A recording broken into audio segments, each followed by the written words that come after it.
Well, good evening. My name is Steve Tsang. I'm the director of the SOAS China Institute. First of all, let me extend a very warm welcome to you all on behalf of SOAS to the China Institute's annual China debate. And of course, the year now is 2019. 2019 is a year of anniversaries for China. As you know, it's, of course, the centenary year of the May 4th movement. It's the 70th anniversary of the founding of the People's Republic of China. It's the 60th anniversary of the Lushan Conference. It was at the Lushan Conference that reaffirmed the Great Leap Forward, which would result in the death of over 40 million people by starvation. It's also the 50th anniversary of the Ninth Party Congress. Why do I mention the Ninth Party Congress? Because it was there and then that the Communist Party of China incorporated Chairman Mao's theory of continuous revolution into the party constitution, something that we will find rather quaint today, but it did happen.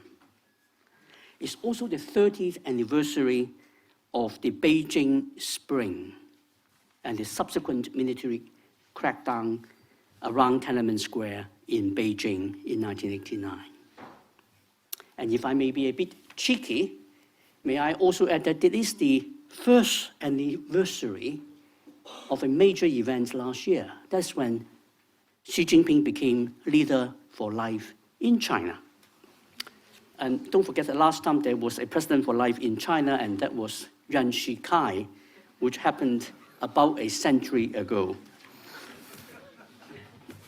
The focus of the debate today is on whether China's rise will be peaceful. The issue really affects us all because China is now very, very tightly integrated to the rest of the world. The entire global economy and the Chinese economy are so closely tied together.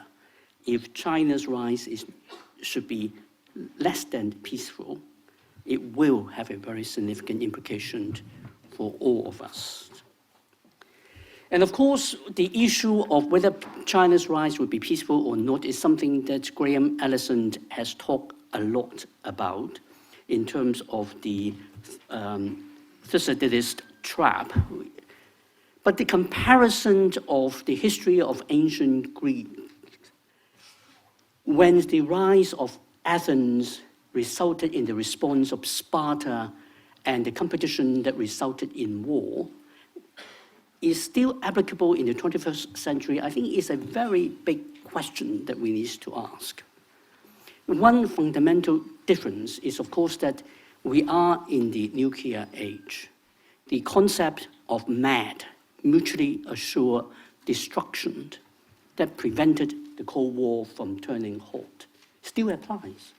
So the idea that two major nuclear weapons states would necessarily go to war because they are competing against each other is a question that we will need to address.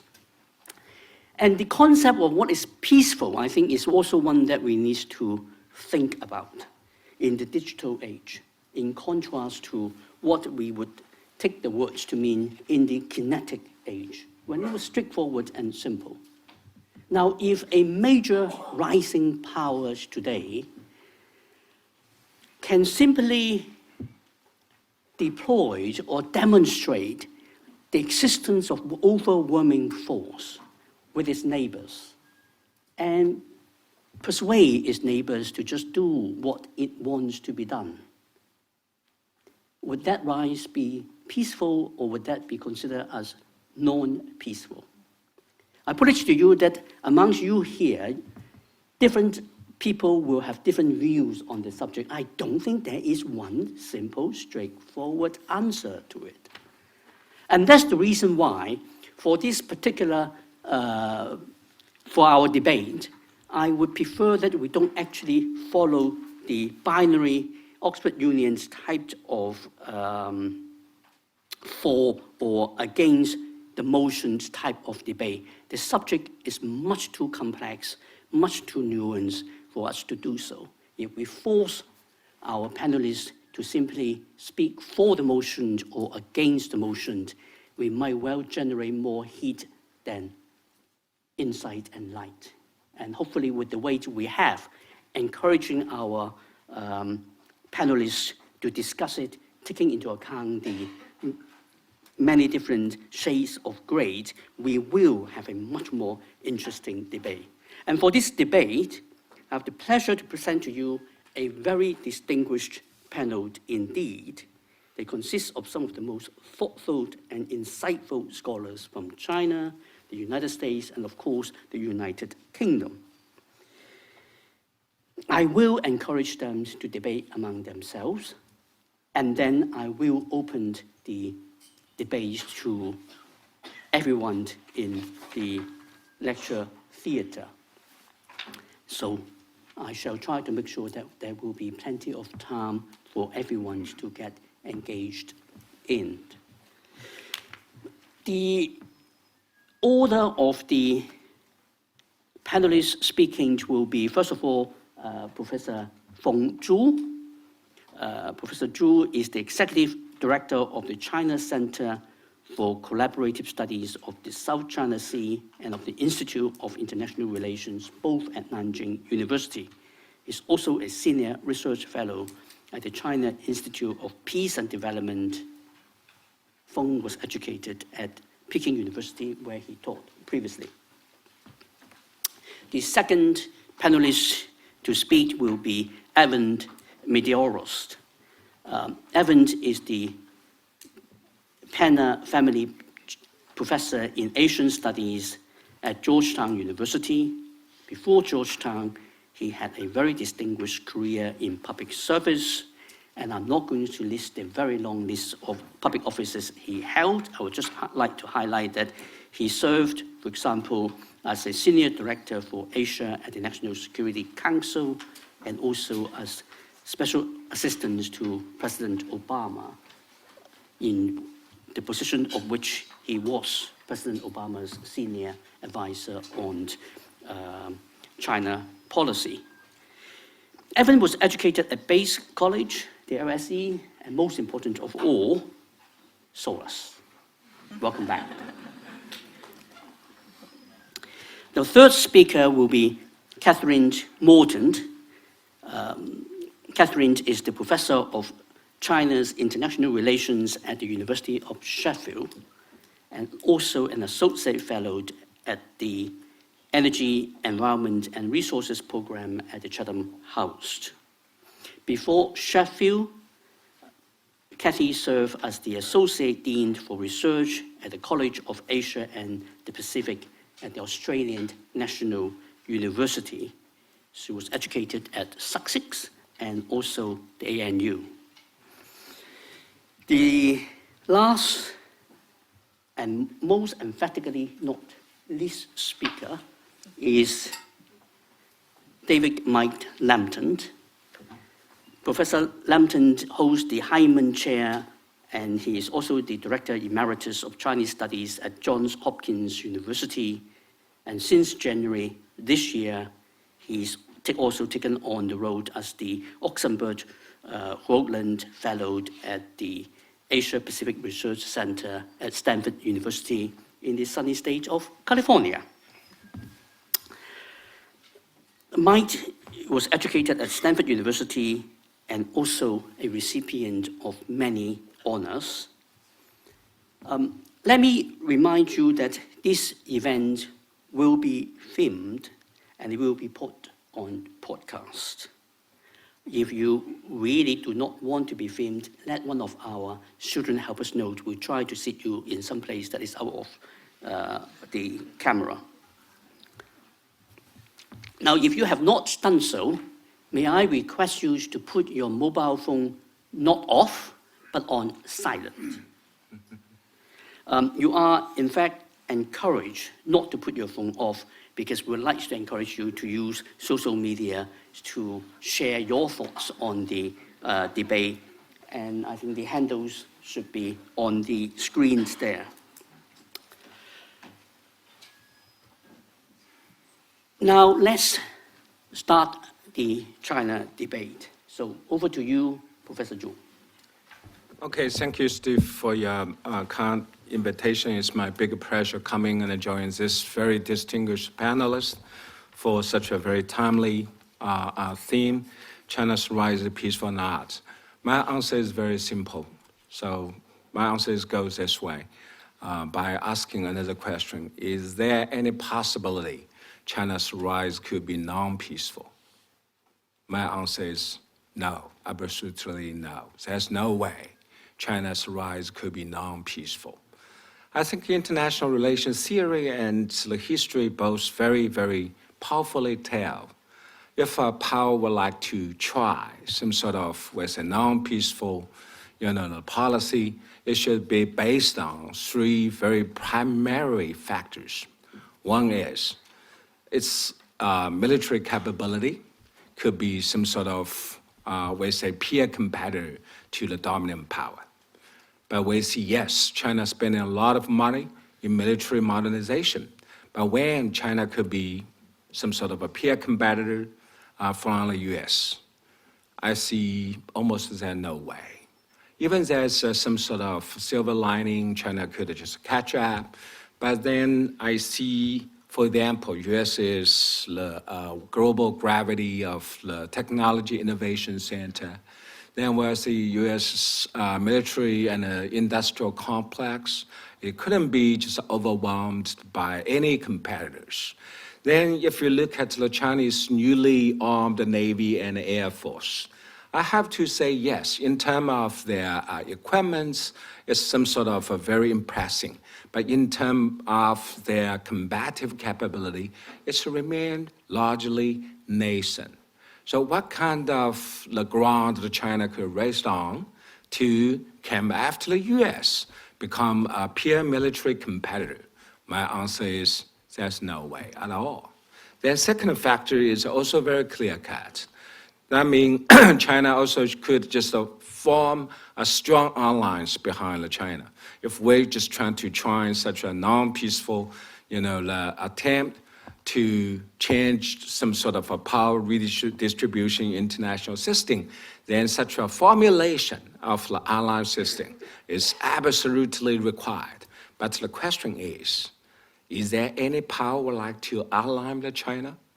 The UK would like to disband your special relations from the US and shift it over to China for strategic realliance? Our answer is absolutely no. Then we can also search another candidates, for example, Japan, Korean, they're all China's neighbors. Then you ask them a question. You want just, realign with China?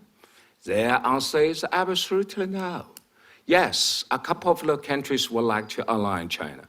Iran, Zimbabwe, South Africa, and even North Korea. We only have the one alliance. It's North Korea. But if you read the Chinese newspaper, there's no such a mentioning DPRK now remain some sort of ally to China. So without some sort of a strong formulation of an alliance system, China should just better, shy away from some sort of any thinking about non-peaceful option. The third factor is also, I think, is inevitable. That means there is some sort of a strong assurance of domestic coherence. All the Chinese would like to cost their life for the heli and holy enterprises of their national defense. But look at today's China. I think the leading challenge for my country is unfinished domestic transition. That means we're not just transform ourselves by successful democratization. It's a leading, I think, the short hands of my country in terms of such a power transition. That means the leading restraint to the China's futures, some sort of, capability projecting is domestic. is not international.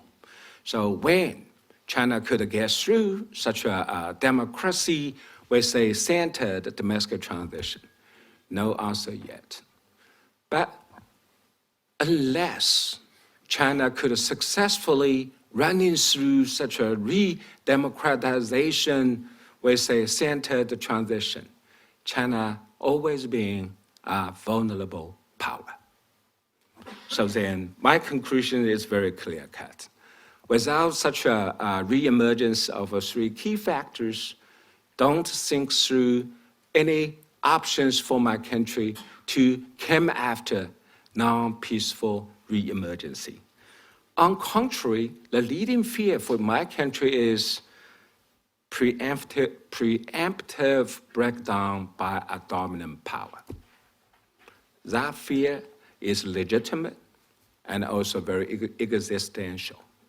So then, yes, my country also have to just get some sort of military spending increasing, and with the attitude of China's strategic space to maneuver in vis-a-vis some sort of American supremacy and some sort of such a big alliance system.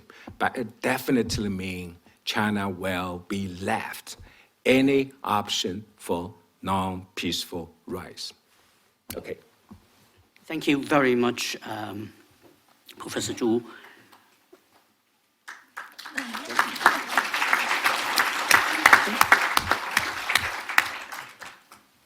Let me move on and ask Evan to make his opening remarks. And also let me encourage other panelists that if after one of your colleagues have spoken, and if there is something that you really want to challenge him or her on, feel free to do so. Evan. Thank you. Thank you very much, Steve, and thanks to all of you for coming tonight. I'm a very proud graduate of SOAS, so it's a particular personal pleasure for me to be back here today. And Steve, I want you to know that I'm convinced that it was my SOAS degree that got me the White House job with Obama in 2009. Of course. So who knows? We may have a future senior China advisor for the US, UK, Singapore government in the room someplace. So the question before us today is, will China's rise be peaceful? And the answer to that question is profoundly important. It's essentially the central challenge facing the current international system, because it goes to the issue of what's going to be the future shape of the international order, and specifically the relative distribution of power among the existing actors in the international system. And the answer to this question, will China's rise be peaceful, touches on the big issues of international affairs: global governance, economic prosperity and stability, and ultimately war and peace. So will China's rise be peaceful? And my answer is no, and it's already quite problematic. Let me give you 3 reasons why. Number 1, China is at best ambivalent about the current international system, and it will actively seek, and in fact it's already actively seeking, to change certain attributes of the international system that suit its interests. Now, I don't believe China is a disruptive, revisionist international state. It's not the Soviet Union version 2.0, but it's clearly a dissatisfied power that doesn't like some aspects of the current international order. And in certain areas, as its power and capabilities has grown, it is sought to undermine some aspects of that system. But here's the challenge. In analyzing China's international behavior, China has 1 foot in and 1 foot outside of the current international system. Those dimensions of the current international order, rules, norms, and institutions that it likes and serves its interests, it actively participates in, supports them, and then even does creative and interesting things like pursuing the Asia Infrastructure Investment Bank. But it clearly wants to change those aspects of the international system that it believes doesn't serve its security and its economic interests. And it's those areas that in many ways have already made China's rise not a peaceful phenomenon. For example, China's views on the issue of UNCLOS, the UN Convention on the Law of the Sea, and how China has pursued its interests in the South China Sea by building up these 7 reclaimed features and gradually, incrementally militarizing them, including violating a commitment that Xi Jinping made to Barack Obama in the Rose Garden of the White House during his state visit in 2015. Number 2, the issue of Taiwan and the way in which China uses a mix of economic and military coercion to create an environment conducive to its interests on Taiwan. Number 3, alliances. China is clearly uncomfortable with U.S. alliances and calls them relics of the Cold War, forgetting the fact that the ultimate example of Cold War logic is the normalization of U.S.-China relations, 2 powers getting together to balance the Soviet Union. The U.S. dollar. China is profoundly uncomfortable with the U.S. dollar, the predominance of the U.S. dollar in the international financial system, and it's discomfort with the dollar that has really driven the strategy of renminbi internationalization, a strategy that hasn't gained enormous momentum in my assessment, but nonetheless reflects the fact that China seeks to apply its strategy of democracy in international relations to international finance as well. And then, of course, on broader economic questions, rules and norms related to trade and investment. China increasingly in recent years has pursued mercantilist economic practices at home. Xi Jinping in recent years has doubled down on state-directed development strategies, and externally the use of economic coercion against countries like Vietnam, the Philippines, Norway, etc. And last but certainly not least, the issues of basic UN norms on human rights, which China has signed up to, but is not living up to in its practices. And say no more than, if you're a Uyghur living in Xinjiang, I don't think you feel like China's rise is a particularly peaceful phenomenon. Point number 2. The U.S.-China relationship is only becoming more competitive and the risk of confrontation is growing. So regardless of China's intentions, the interaction between the United States and China is becoming more competitive, which increases the risk of competition. The sources of competition between the United States and China are broadening and intensifying. While security competition and economic competition has always been a part of the U.S.-China relationship, they're intensifying. Now we add to that competition on questions of technology and potentially even ideology. Many Americans are asking the question, what does it mean when China advocates the China alternative, right? A different form of economic and political governance that Xi Jinping put forth in his speech at the 19th Party Congress. Is China now getting involved in interfering in the domestic politics of countries, New Zealand and Australia? Number 2, U.S. views on China are hardening in a fairly enduring manner. This is not just the increasing tensions in the U.S.-China relationship are not a Trump phenomenon. They are a structural phenomenon. Many in the United States, across political parties, across the defense establishment, the economic establishment, the educational establishment, the U.S. no longer sees China as sort of a transitional state whose interests may eventually converge with American interests and values. But in fact, labor, business, finance, civil society, the diplomatic community, certainly the American defense community, have broad-ranging concerns about Chinese behavior. And look at the U.S. political establishment, the U.S. Congress. They're growing increasingly concerned about a broad range of Chinese behaviors in the security area and economic areas and questions of political interference as well. And importantly, this is not, the growing tensions in the U.S.-China relationship are not just an issue of perceptions and competing narratives. Rather, it may very well be differing views of economic, political, and international governance. As China's capabilities expand, its intentions seem to be evolving as well. And this sort of growing competition and risk of confrontation between the United States and China is not just localized to the U.S.-China relationship, though that's probably the best example of it globally, but it now applies to the EU. Look at the recent statements and actions by the EU as an institution, but also key member states like France and Germany in recent weeks and months. And then lastly, the buffers and stabilizers in the US-China relationship are weakening, which only increases the risk of confrontation and competition. And then my third and final point is the way in which China defines its interests and the way it pursues its interests as the CCP seeks to stay in power are more likely to diverge with current international rules, norms, and institutions than they are to converge. Look at Dai Bingguo's article in 2010, the Chinese white paper on peaceful rise in 2011. They basically identify three different interests of China: maintaining CCP rule and social stability, number two, territorial integrity, sovereignty, and reunification, and three, economic and social development. Those are all valid, understandable interests, but the way in which China is pursuing each one of these is drawing a stark contrast with prevailing rules, norms, and institutions internationally, in particular with the United States. And as Xi Jinping pursues a sort of Chinese nationalism, almost a Chinese essentialism at home, it's drawing an even greater contrast with prevailing rules, norms, and institutions.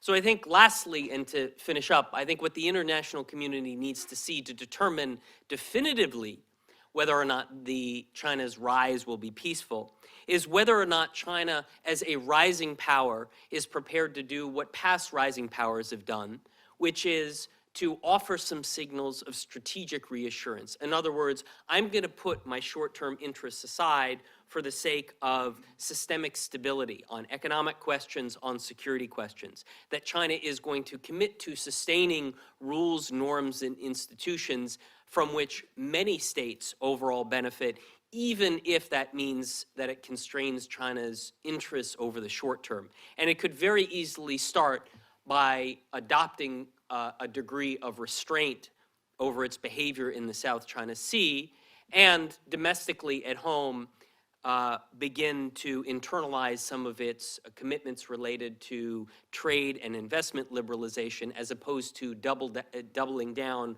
on mercantilist economic policies, state-directed development, and importantly, adhering more to its commitments under the World Trade Organization.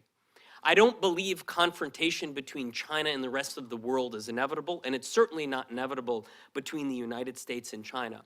But as China pursues its interests, especially using more coercive tools, the risks of China's rise being not peaceful exist today, and they're only rising.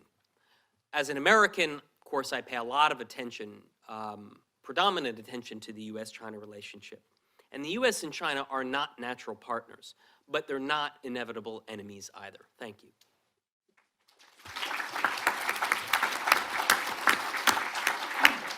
Thank you very much, Evans. It's wonderful to see two very strong views being clearly articulated. Let me hand over to Kathy, Professor Morton, and hear her views on this subject. And then I'll come back and perhaps encourage a robust discussion on these two contrasting views. Thank you very much, Steve. It's a real pleasure to be here, and thank you all very much for coming. This is going to sound like we've all conferred beforehand, but I promise you we haven't.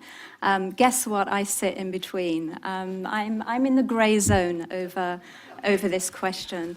But I have to say that I've also changed my mind quite recently, and I'm becoming more pessimistic.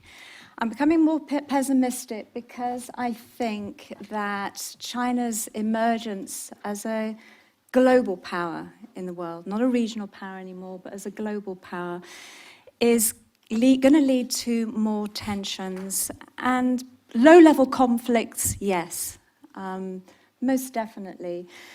Because there are sharpening divides over national security, and also there are now, I think, much more contestation over what constitutes a level playing field in the economic realm. And of course, we all know in international relations that economic interdependence plays that role of mitigating tensions when they build up strategically. So it's really that nexus between security and economics, I think, is where I sit, if you like, in this grey zone over whether China's rise will be peaceful. The other point to make is that perhaps I have a different concept of power, because for me, power is quintessentially social. It's a social phenomenon. And on that basis, any state can stand up and say that their intentions are peaceful. The question is whether other states will also view those intentions to be peaceful. So this question of legitimacy, I think, gets right at the heart of really what Evan was saying about this contestation taking place over order, and order today, but also what the future order is going to look like. So it's the social dynamics which are also making me feel more pessimistic in international relations in general, but specifically when it comes to the United States and China. I also have my 3 points as to why I'm becoming more pessimistic. The first, I'm only going to talk to very lightly, because I think Evan has already spoken about this, which is essentially this build-up of competition across all realms, diplomatic, economic, security when it comes to US-China relations, and particularly the concern that's over the breakdown on the economic side, and the fact that economic incentives are no longer adequate to stabilize the relationship. I would just perhaps make one further point, that it seems to me what is lacking in the relationship today is a common strategic purpose. What really, in the very big sense, holds these two powers together in a similar ways to why they came together in the first place in terms of normalizing relations against a common threat, i.e. sort of deterring against the Soviet Union. Now, if that big common strategic purpose is the rules-based international order, then I think it is going to be very difficult navigating some of this terrain. The second point I'd like to make is that there is this, particularly at the regional level, we're seeing this growing divergence between a US-led international order and what is increasingly becoming more defined as China's grand strategy of national rejuvenation. Of course, this is now very clear in terms of Xi Jinping declaring that China's ambition is to become a global power in 1949 by 2049. And that, of course, is also stirring up fears of more military competition, not so much in the traditional sense, but again, because of this fusion, if you like, between the civil and the military domains, particularly being exacerbated by digital technologies, and at a time when the rules themselves are still in the making. I think it's very important when we talk about contestation over international rules and norms to be clear that we still have spaces in international relations that are relatively ungoverned. And the digital economy and cybersecurity are two very good examples of that. And it seems to me that what's happening in terms of that buildup of competition between the United States and China is a real manifestation of that. Third, and this I say sort of slightly more tentatively, it seems to me, and I'd be really interested to hear what others on the panel think about this, it seems to me that to date there's been a global consensus, and this is beyond the US and China, there's been a global consensus that China's reform and opening up to the world has been beneficial beyond China. It's generated multiple benefits.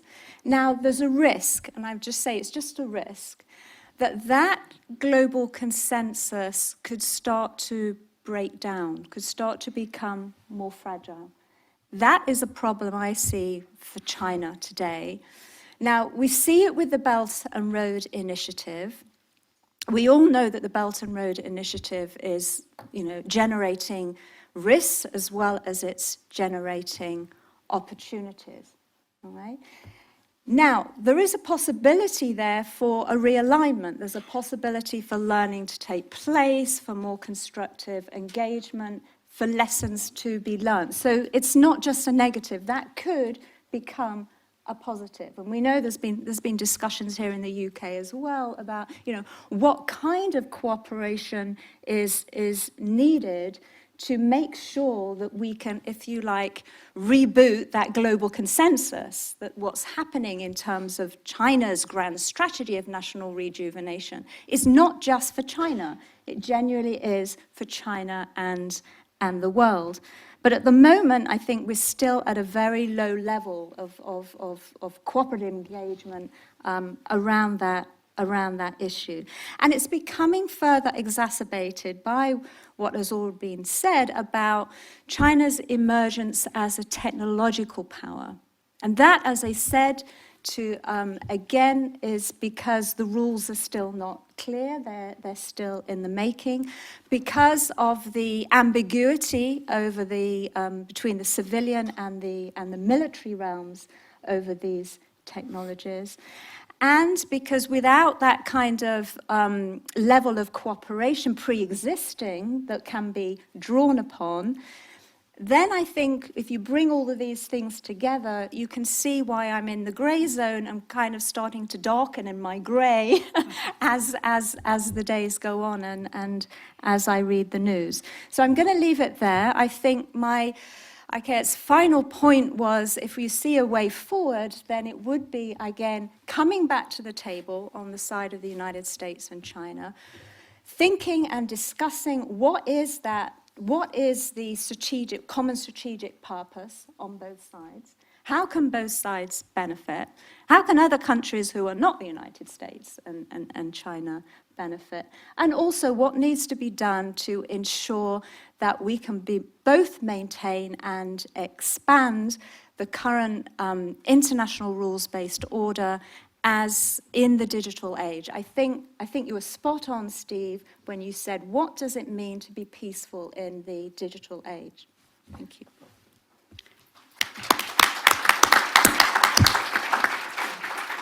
Thank you very much, Kathy, for your very thoughtful and well-calibrated thought.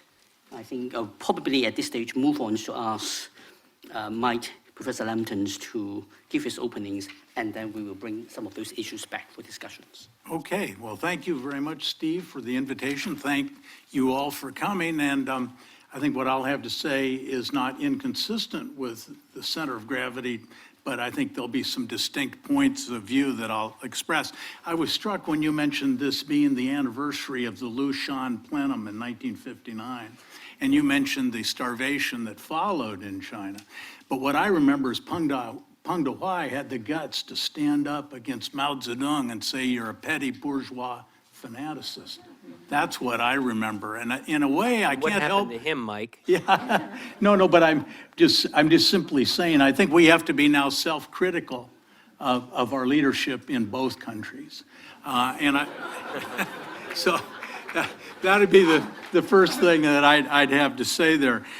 Secondly, as to the main question, will China's rise be peaceful? I don't think kinetic warfare is certainly not impossible, but I think there are other dangers here. First of all, the relationship's becoming an increasingly deterrent relationship, and so I think we're already involved in an arms race and cyber race that maybe isn't fully appreciated publicly. Secondly, I think we are in a struggle, so to speak, with China for dominance of the next era's technology, manufacturing, markets, and so forth. So there's going to be a big aspect of industrial competition here. I think, so that's the first thing I would say, is that I don't think force is inevitable. You can imagine it in Taiwan. You can imagine accidents and miscalculations in the East China Sea, South China Sea. But I think what we're looking toward is a future of much more deterrence, security dilemmas, arms races, industrial competition, and so forth. I think the global economic system will provide less than it could if it operated according to comparative advantage in the future. Let's put it that way. Secondly, I think we have to acknowledge, I think, that China needs to do some major things. For its own welfare, not just to get along with the U.S. And certainly, I think getting back on an economic and modest, to be sure, a political reform track is absolutely essential to reassure its neighbors and the bigger powers. And so China's got to make some big moves, and I don't want what I say about the U.S. to be confused with not recognizing China's got some major things to do. Secondly, it has to reassure its neighbors. I'm doing a big project that involves 7 Southeast Asian countries with respect to China. And all of them are sort of looking to hedge their bets with China, looking for reassurance. And I think China could provide that if it had the kind of policies and leadership that I think would do that. And finally, China's got to be more reciprocal in its economic relations. And those are all big, big changes China's required. But what I want to do is just in the couple of minutes that remain to me, recall that President Obama, in about, Evan tells me 2015, 2016, I actually thought it was 2014, was on a plane in Asia, and somebody asked about management of international policy foreign policy under Obama. And he said, well, our first policy is to quit doing stupid stuff.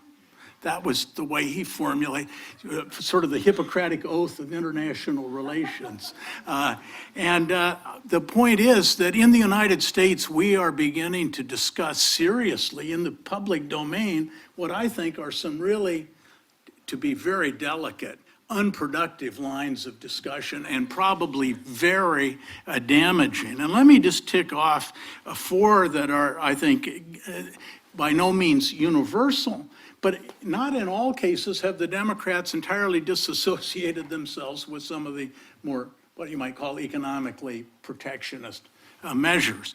But first thing I think that is gaining currency is talking about economic decoupling in a sort of sense of dismantling global production chains. I mean, there have been all sorts of inequalities that arise from the kind of division of labor that developed with globalization, but now people are seriously talking about dismantling and decoupling and breaking down supply chains. I think that we ought to make it a more humane and equitable set of economic relations in the world, but not dismantle the idea of interdependence. And that discussion in the U.S. has some alarming aspects.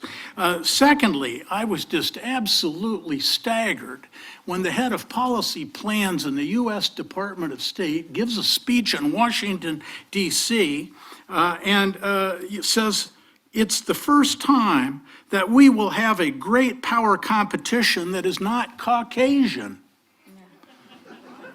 I mean, this is the head of policy plans in the U.S. Department of State at a major think tank in Washington.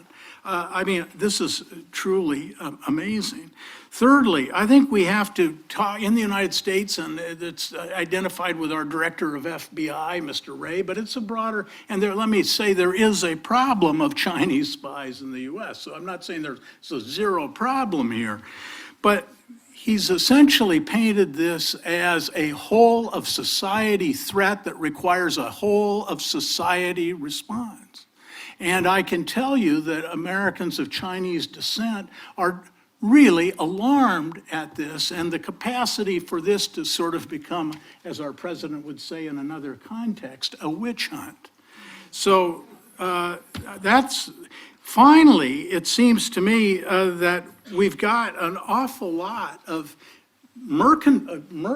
China, I think, has got a mercantilist policy, let's be clear, but the way our president speaks about trade in terms of simple trade balance and enhancing our surplus, reducing those of others, is a mercantilist way of thinking about it. And we're going away from trade multilateralism to trade unilateralism. And I think one of the great achievements we've had is to try to put trade into a multilateralist framework of negotiation and dispute resolution. There have been problems, I'm not saying it, but we're going, it seems, the wrong way. So what I'm trying to do is say, yes, I would agree with Evan, and I would agree with, I wish I could agree with my friend Zhu Feng. I think we are going in a more conflictual direction.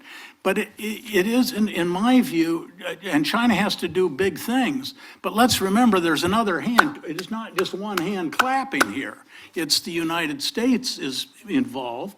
And I think we need to really figure out what our first principles are. In other words, it's not just China that has to figure out where it's going. Thank you.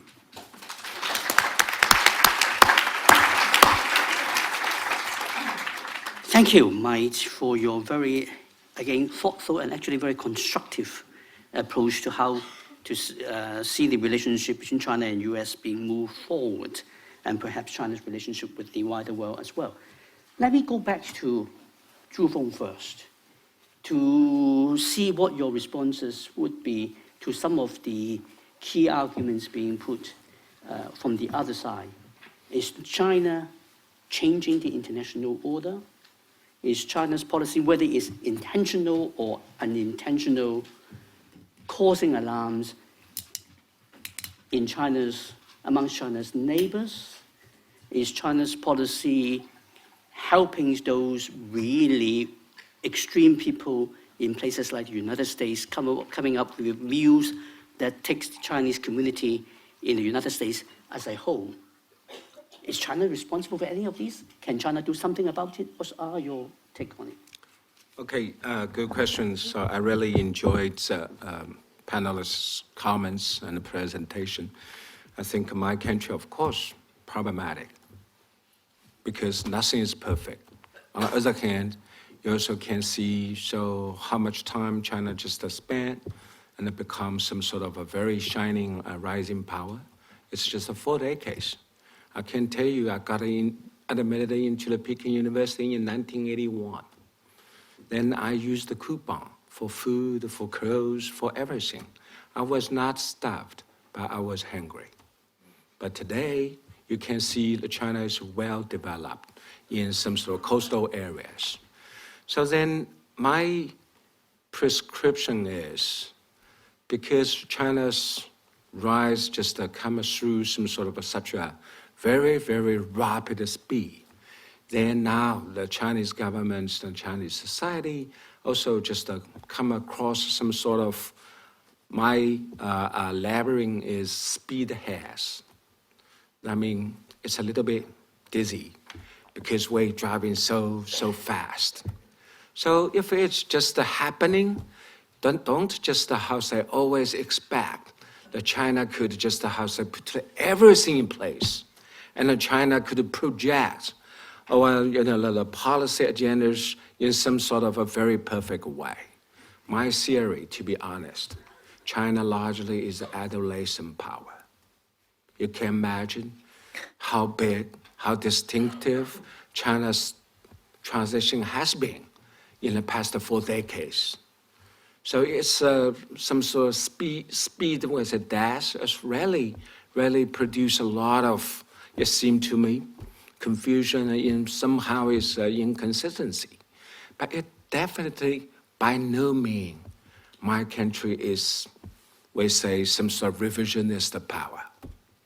I think a leading task force for my country, as I mentioned, is still scrambling to come through the China's unfinished domestic transitions. I think that will assure China for some sort of a lasting, bright future. I think it's a consensus. But the problem is, as I mentioned, so China is highly polarized today. Then we will see, by nature, China is a transformative power. All such things put together, I see my country somehow acting unsmartly, and even, we say, a little bit, leave a lot of a mess. But how what? How such a things will completely redefine the China in the eyes of the US and the West? No, I disagree. So then from this point, I see the United States still serve a very important driving force for my country's innovation. For example, Trump's trade, war, yes, of course, caused a lot of irritation in my country, but partly it's really serve as a wake-up call to China. We should recognize when China just has emerging so fast, how international community will be responding. Then China's international environments will be more challenging and more strategic, we say such a straining driven. Then when the US hitting back, I think it's also very spontaneous. So I also published the Chinese OPED and just trying to warning my people. There's no way, that's useless. It's just the crying over spilled milk. Today, there's a lot of Chinese complaint. Why US just how they changed its policy course so dramatically and so quickly? The reason is, I think the power transition now is on the way. So then US is overwhelmingly conscious of some sort of a security consequences of China's commercial, technological developments and advancement. 5 years ago, no one can imagine the Huawei and Oppo's cell phone market share will surpass Apple. 5 years ago, no one imagined the Huawei will be taking a cutting edge in 5G, we say some sort of a development. But now it's become some sort of a reality. So I totally understand. American concern is absolutely strategic and security driven. But the problem is, don't just demonize China in all the way. Because my country have 1.4 billion people. They want to have a better off.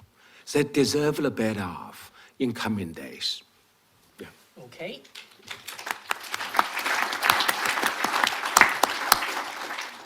Now, I'm very mindful that I promise you that I will allow for a good bit of time for you to join the debate. I will try to keep to that promise. But before I do so, let me just ask the other three panelists, are you reassured? Are you changing your mind after what Professor Zhu has spoken so eloquently? This time I do it in reverse order. So I actually go for Mike first and then Kathy and finally to you, Ellen. Great. Well, I think the thing that I would take away is that, which is what I've always believed, is China's a very diverse place with a lot of different people with different views. And there is a big constituency in China for a more positive direction reform in both its market sense and its intellectual democratic sense, put it that way. So I think there is a constituency for China among the things that we would want. I think the problem is that Xi Jinping, to me, looks like he's not as strong as he needs to be, if he even had the inclination to push in a more positive, from our point of view, direction. I think he's acting like a scared leader, very worried about both his personal security and worried about system security. And one of his first acts was to create a national security commission. And it wasn't the Chinese version of a national security council in Washington. It was truly to prevent subversion at home and linkage with outside subverting forces. So I think that, in a way, what you have is there's a sort of pretense of a strong leader, but underneath, I think it's going to be a problem moving in a decisive, positive direction, in a sense, because he isn't as strong as he needs to be, in a way, politically. But I think there's the possibility for positive change in China. Thank you, Mike. It's good to hear that. I think it's interesting to hear that you think Xi Jinping is not strong enough. and of course, the implication is that if he's strong enough, he will do the right things, and the rest of the world will have not much to worry about, or less to worry about. Let me correct that. I said I didn't think he had the proclivities either. Okay. But it is going to take a strong leader to move against the accumulation of vested interests in China. Now, we may have a weak leader that's inclined to move the wrong direction. Okay. Kathy, have you been reassured by Professor Zhu? I've been reminded of two things. One is the importance of empathy in international relations, foreign policy, and two is just this ongoing kind of insecurity complex within the Chinese mindset, right? And the interesting question is, what is it going to take to move on from that, right? Because after 4 decades of opening and reform, you would not expect a continuing, when does the adolescent become an adult? And so it seems to me one of the problems is that where China is at the moment is that it's an inward-looking emerging global power. And that's the problem. And that's the problem in terms of trying to, I guess, read some of these social dynamics. We have a lot of discussion in international relations about being a responsible great power, all right? A responsible global power. So, yes, of course, there is responsibility first and foremost to the Chinese people. Yes, well understood. But at what stage does the shift take place whereby China kind of looks outwards to the world and thinks, okay, there's responsibility also, for example, what's happening with some of the Belt and Road Initiative project, for example, the debt buildup that's taking place in various countries. So that would be my response. Thank you. Sounds like a very diplomatic, polite way to say that the jury is out. Evan. Then I will be. Well, thank you to Ju Feng, Mike, and Kathy. I think the debate is shaping up very, very nicely, and Ju Feng is a very articulate advocate of the Chinese perspective. But like Kathy, how long are we going to call China an adolescent? The reform and opening period is now 40 years old. So is this a 40-year-old adolescent living at home with its parents? On this question of sort of China's engagement with the international community, Professor Zhu paints this picture of a developing country simply focused on feeding its people, and it's sort of having all these things done to it by other countries. But the kinds of policies that we're talking about today in debating China's peaceful rise, these are all proactive, deliberate policy decisions, largely on the part of Xi Jinping since he came to power. You know, nobody forced China to deploy an ADIZ in the South China Sea. Nobody forced Xi Jinping to double down on state-directed development policies by creating the New Bay Area or the Xiong'an development, area outside of Beijing. Nobody forced China to articulate Made in China 2025, through which it was going to pursue industrial policies to dominate a key variety of tech sectors. Nobody forced China to militarize the South China Sea by creating these 7 artificial features and building up the military. So in some sense, these are all proactive, deliberate policies on the part of the Chinese government. The challenge is the rest of the world is wondering sort of to what end? How does China think about rules, norms, and institutions? Does it fully buy into the sort of rules-based system from which it has benefited substantially? And so to Ju Feng's, I thought, very perceptive question about what explains this change in U.S. thinking, the change has less to do, in my assessment, with relative capabilities, and it has more to do with an accumulating number of data points that American policymakers realized suggested China, in fact, was going in a very different direction than we had expected. I mean, I can tell you, I joined the White House in 2009. The Chinese had a fantastic opportunity with President Barack Obama to begin forging a sort of, a relationship based on mutual interests in which, there would be give and take on both sides. But in fact, what you saw was sort of almost every initiative we put on the table faced difficulty and resistance, especially on the economic front. So the point at which we're at today with the trade war is a result of an accumulation of frustration not just on the part of the government, but the American business community, whose market share, whose intellectual property was constantly, gradually, incrementally being compromised by Chinese own government policies at home. So it's not as if American leaders woke up one day and said the gap between us is really narrow, far narrower than we had expected, so now we have to compete.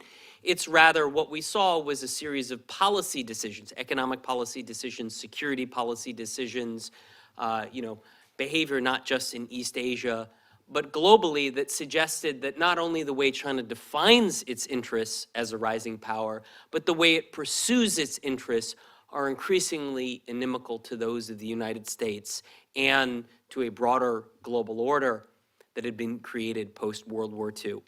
And let me point out, in making these arguments, this in no way excuses bad behavior on the part of the United States. I completely agree with Mike Lampton. There are plenty of things that the United States has done, but we're not talking about the United States today, right? The resolution is, will China's rise be peaceful? We're talking about China. And yes, there are absolutely elements of US policy that are revisionist, arguably more revisionist than China. But again, this is not about the United States. And criticizing China is not a sort of, as an American, suggesting that America is blameless in this phenomena. But when we're talking about this question of will China's rise be peaceful, if China continues to define its interests and pursue them in ways that create divergence more than convergence, not just with the United States, but with the EU, other major powers in East Asia, it's very likely that confrontation will result at some point. Thank you very much, Evan. Very clearly articulated. Feng, let me sort of give you a chance to make a brief response, and then I'll open this to the floor, unless the other panelists have a dying points to make.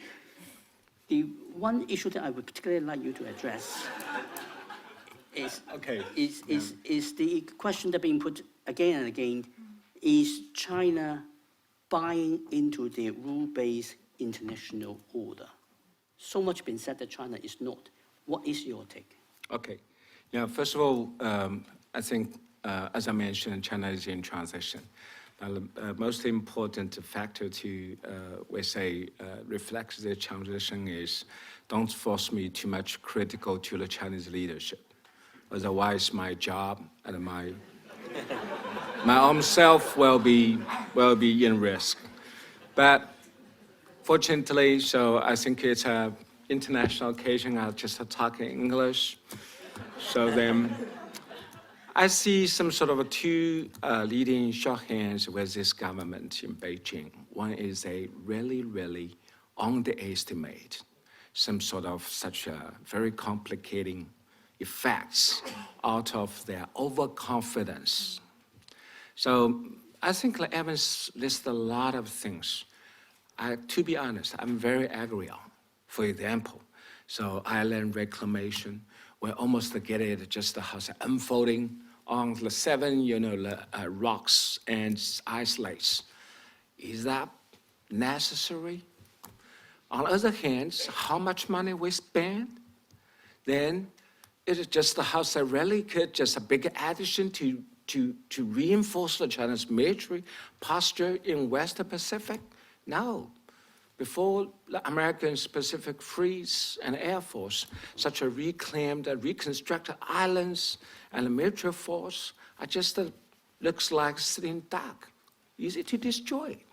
But psychologically and politically, this government feel satisfied because we slowing the weight, we flexing our muscle, and showing our confidence. But the problem is, what's the real effects? Second, I think it's also very telling evidence. Belt and Road Initiative. Yeah, from the beginning, I was one of the minority who is very critical to this concept. Because looking back, past the 400 years, every time a bigger power just initiates the overseas commercial expansion, it will suffer. Suffer what? Suffer from other powers hitting back by security and political recalculation. But this government is really a little bit on estimates. It's a real, some sort of very sterling effects. So then, as I mentioned, yes, China's 40 years old reformer, but still very adolescent, because they still fall short of very, we say, sharp and trustable and operable international visions. To be a scholar of IR, I'm really over-worried. But I promise, what's the exit? As I mentioned, we need a very expectable action and reaction cycle between the China and US. Because in the past 4 decades, there's no power which is so illuminating my country for redirection to some sort of a sound face, a sound destination. But now US is retreating. US say, you're a bad guy. I have to punch you. On the other side, I also see America's national security machine now is crunching on against China. Even if you read the New York Times article on April 17, I become much-sided because I suffer from the visa revocation from the FBI. The reason is they steal the mail of a spy from my body. I got shocked. But I have to say, I'm just victimized by some sort of a deterioration of bilateral relations. Now the US national security machine is crunching on vis-a-vis China. How we can face that? So another very, very negative signal is there is a resurging of new McCarthyism. A lot of the complaints about China's infiltration into the American university and colleges, then such as things will be fair. The older society approach is really vis-a-vis China's, we say, first non-Caucasian competitor. So all such things also, just how to say, constitute big question marks we need to think through. Thank you very much, Professor Zhu. I'll open it to the floor.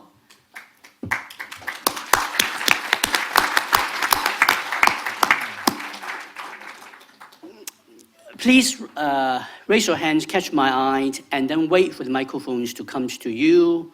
And please keep your questions or comment very brief and to only one question or one comment only so that other people will have a chance to do so. I think the lady there is the first hands that I have seen. Yes, right here.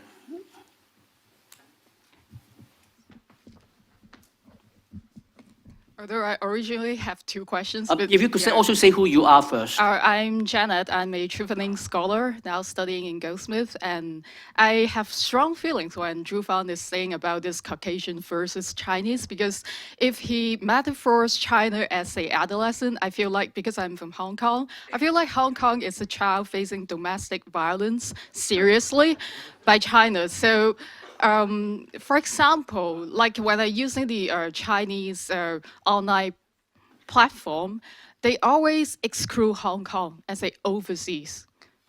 And when they want to intervene our law, common law system, they say Hong Kong is part of China. Like recently, there is a very serious debate about the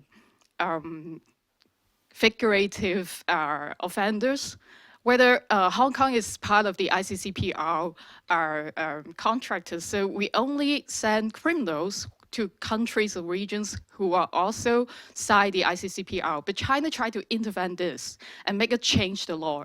So they can grab anybody from Hong Kong to China. So we have no say over our own rights. So for a more historical perspective in terms of the international relations, when China and British government in the Sino-British Joint Declarations promised Hong Kong people will have universal suffrage after 10 years, return to China. It doesn't happen. And after 20 years, when Hong Kong people try to strive for their own rights, promised it civil rights, the China government said, the Sino-British Joint Declaration, which is a legal treaty registered in United Nations, they say it is not meaningful anymore. So I want to Can we be hear- a bit succinct so that other people will have a chance? Sure. Yeah, and they are also using a lot of information warfare, psychological warfare on social media towards Hong Kong elections and politics. So I would like to hear all the panelists, their view towards this, because obviously I'm not a Caucasian and I'm a Chinese. I think we got the point. I think it's probably primarily for Professor Zhu. Maybe Is- first round of the question, so now just, you want me immediate response? Yeah, I think quick short response, and then we'll. Okay, go. thank you, Ms. Tsang. Your question is really sharp and very important. Almost 25 years ago, I did my postdoc at the Chinese U of Hong Kong. That kind of Hong Kong back to the 25 years ago was so impressive, much better than right now. So then I totally understand why you just feel dispraised so much. But I promise my answer is, unless China could successfully and ultimately just running through domestic transition, there's a little bit, I think, a slim hope for China, Hong Kong could be just treated in some sort of a way you just expected. So then I see Hong Kong's future is highly and coherently connected with China's domestic transition. So then let's put the hope on that historical progress. But now I think President Trump become some sort of leading compelling force to get China move forward. So then I hope that things will be getting better. Thanks. Okay. Let's go for a second round. Gentleman over there. Peter Humphrey. After that red herring, Steve, I'd just like to come back to the central question here of this discussion, which is, will China's rise be peaceful? I think we would be very naive to think that this question can be addressed only looking through the lens of US-China relationship, and we need to look at other diplomatic relationships, geopolitical relationships. So I think there's actually I've got 4 elephants here in the room. One of them Just one question. It's only one question. One elephant is India. There's clearly a very tense relationship developing between India as a peer competitor. And another is Russia, where I think we're starting to see a more nuanced attitude from Russians towards China. We can't assume that their love fest will go on forever. And a third one is Japan. I think that the relationship between Japan and China and the relationship between Japan and Russia are all going to be quite important. And Japan actually has a lot more to offer Russia than China has in some respects. And fourth elephant in the room is internal cohesion in the CCP. There is a spectrum of opinion in the CCP. We see it externally very superficially as a monolith of some sort. It isn't. And Chinese leadership changes don't happen through external interference, they happen through internal disagreement. So they're the 4 elephants, and I think all of those probably have some bearing on this question. I'd like to hear what you have to say about that. Thank you, Peter. I'm changing the way how I manage it because of the clock not being my friend here. And ultimately, I'm responsible to wind this up by past. I'll pick, say 2 more questions, and then I'll ask the panelists to respond. Yes, the gentleman there with the green. My name is Lawrence Wong. I'm a Marxist who stands on the shoulders of Chen Duxiu. So I want to make some observations really, which is that today, China's rise has risen outside the American umbrella, whereas Germany and Japan's growth they have grown underneath the American umbrella. So that explains so much of this conflict. My second observation is that the threat to Venezuela Can you just today... give 1 point, please? Yes. My observation, then my question, is not from China. So, does the panel agree with Martin Wolf, that the demands upon China from the American administration, he likened it to the modern unequal treaties? It was written in the Financial Times. Okay. Pick one more question. Anyone from the back?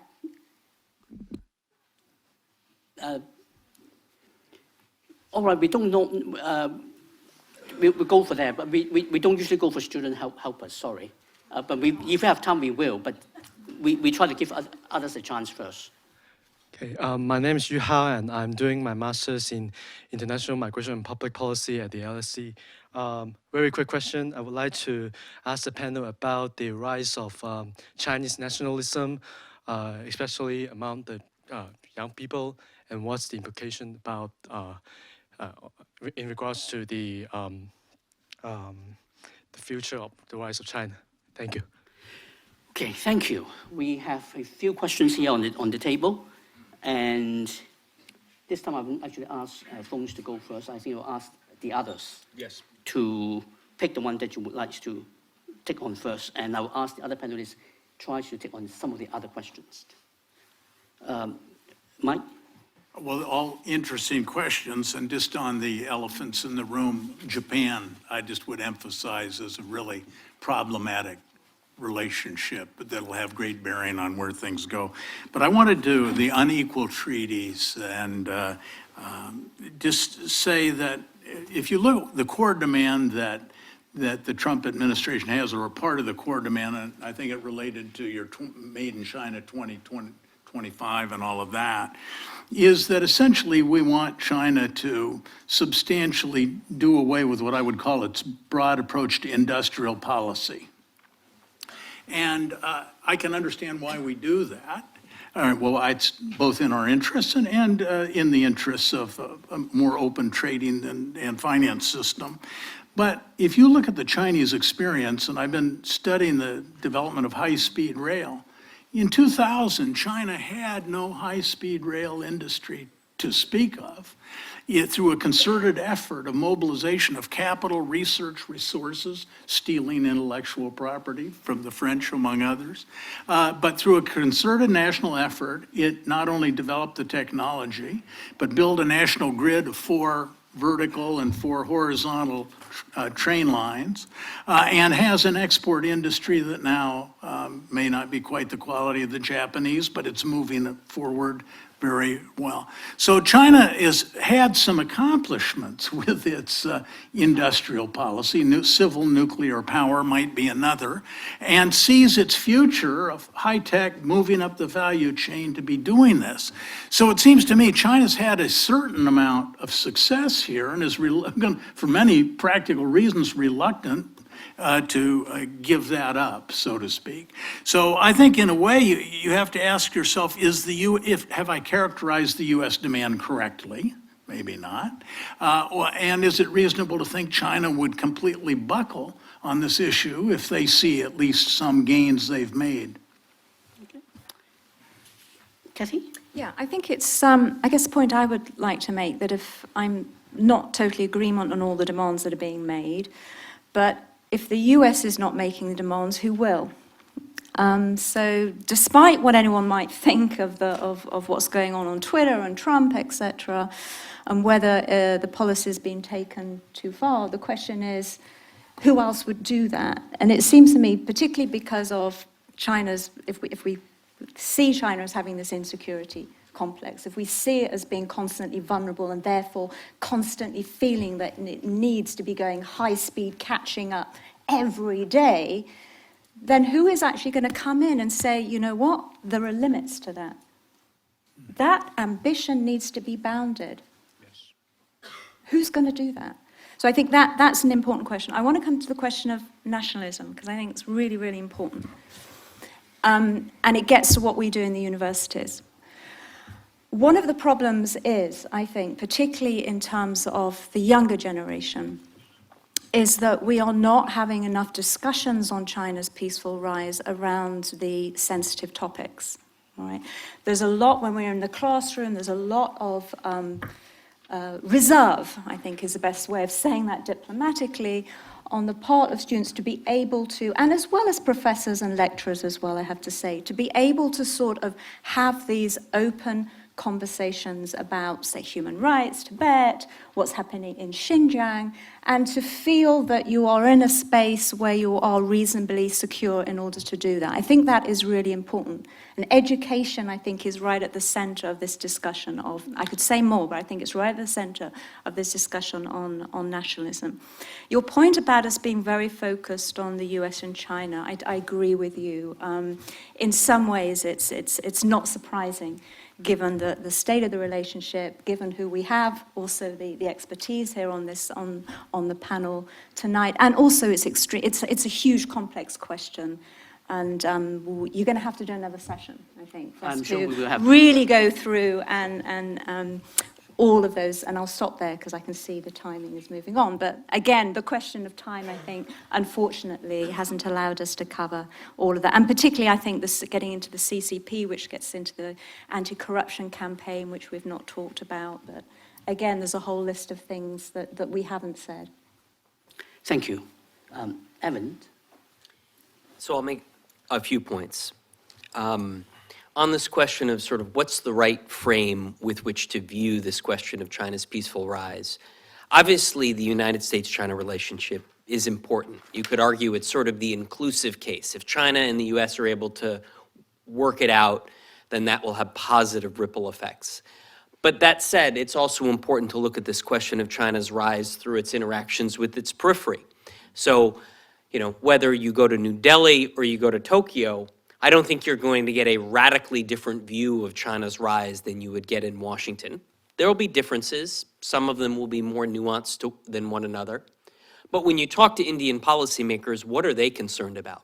They're concerned about aggressive Chinese actions on territorial issues. Look at the Doklam episode, right? I mean, during Xi Jinping's first visit to India, there was sort of a skirmish at the border that was supposedly meant to be addressed through rules of the road, and that only resulted in the big sort of border blow up at Doklam. So India is becoming more concerned about China's rise, not less. And it's essentially the same thing in Tokyo. Tokyo remains very preoccupied with the security situation, understandably, in the East China Sea. And the China-Japan economic relationship is becoming more competitive. It's not becoming more complementary. And as frustrated as the Japanese may be with Trump, I think they are doing their best to maintain a certain stability in the US-Japan alliance because they understand the long-term economic and security challenge. When you look at China-Russia, it's sort of the other side of the coin, because from a US perspective, the Russia-China relationship looks closer.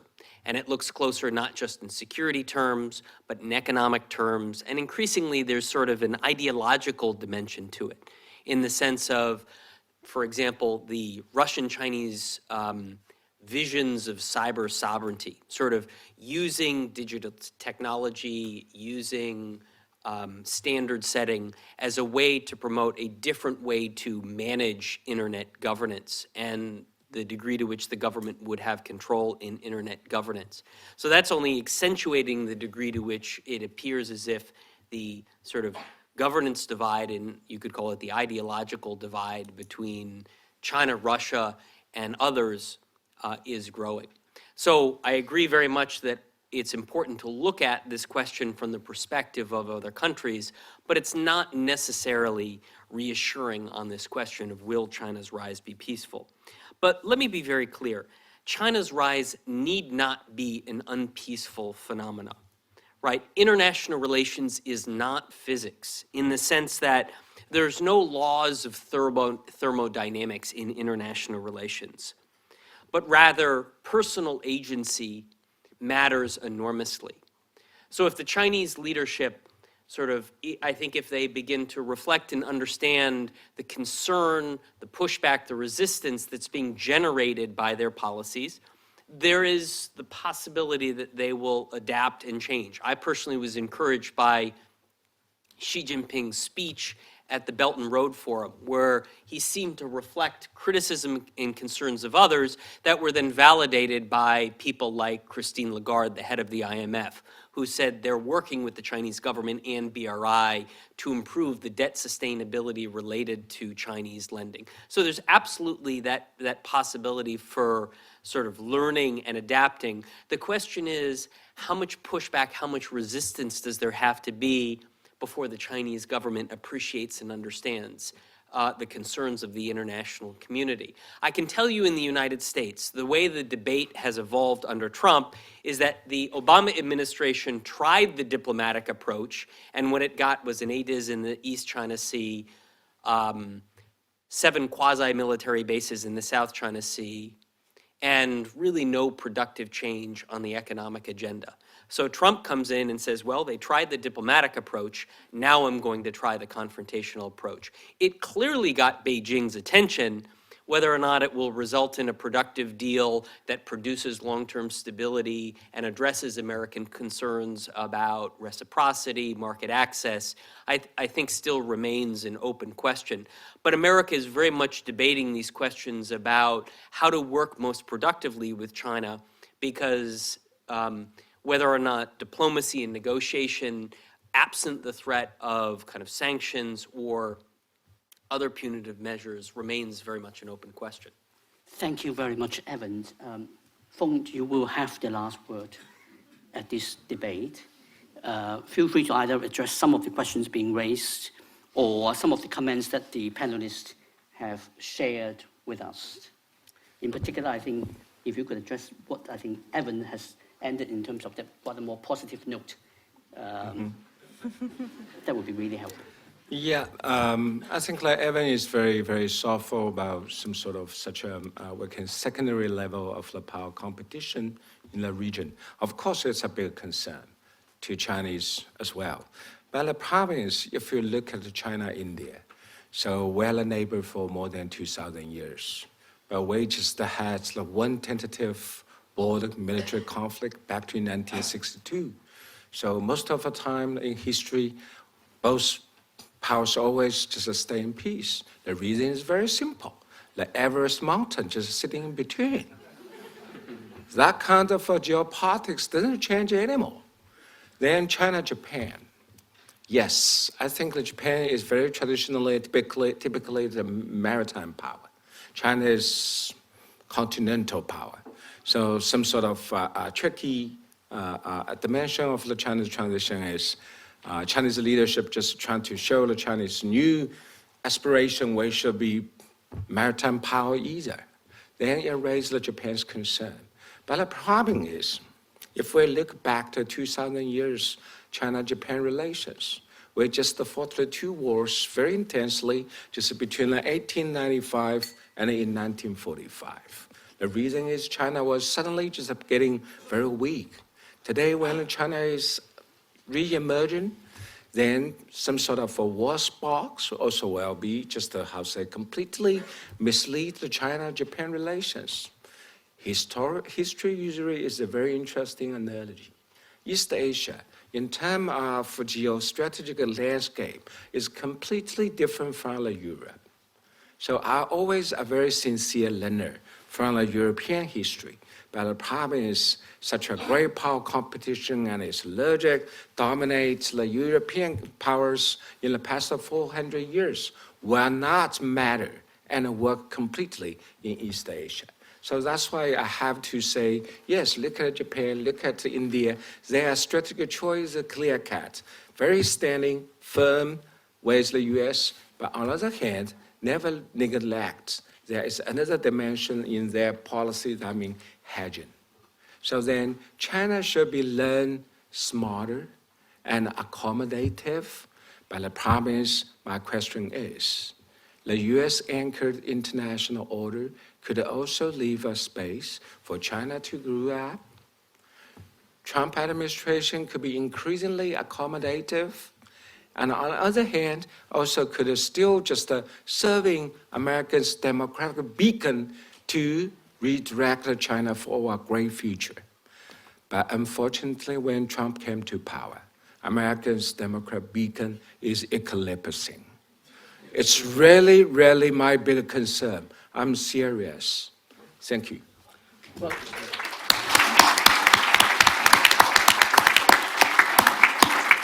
Well, thank you very much, Evans, Feng, Kathy, and Mike. Before I completely wind up, I would like to do a straw poll.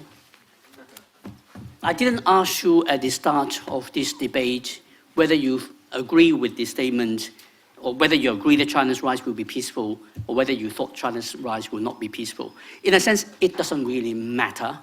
What does matter, and what I would like you to tell me by raising your hands, is whether after this debate you have in any way changed your view on the subject. Not asking you whether you swing from thinking that China's rise will be peaceful to being non-peaceful or the other way around, but have you changed your view on this subject in a significant way? If you have, could you raise your hand, please? Right, there's a good number of the people who have raised their hands. Nonetheless, the clear majority haven't raised their hands, so clearly you know your view on the subject pretty well. Well, let me just draw this China debate 2019 to a close and thank the panelists as well as all of you for your participation. I do apologize that I was not able to keep the time better and allow more questions and comments from the floor. Thank you very much.